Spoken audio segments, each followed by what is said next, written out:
Hi and welcome to this update from the Wurth chair. We're here in the lab today. We have the commissioning of the latest piece of equipment in the group. This is our X-ray diffractometer from Malvern Panalytical. It's a really wonderful instrument. What it allows us to do is to analyze the structure, especially the crystalline structure of the materials that we synthesize here in the group. So as an example of those materials, we make metal organic frameworks and covalent organic frameworks. Metal organic frameworks are in the news a lot at the moment because the three inventors of metal organic frameworks were recently awarded the Nobel Prize for Chemistry. What this instrument does is uses X-rays. So on this side is the X-ray tube.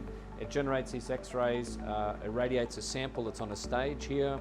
We have various different types of sample holders and backgrounds for our samples, and coming soon will be a replacement for this stage, which is a special chamber that allows us to heat our samples.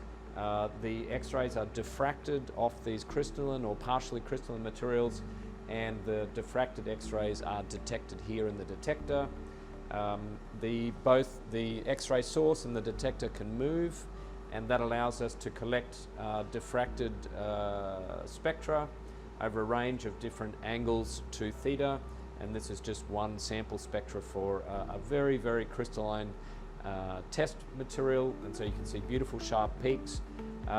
It has great flexibility as well, this machine. You can see there's 6 different positions on the front here where samples can be positioned, and then a robot arm collects the sample, takes it into the testing environment and brings it up to the stage.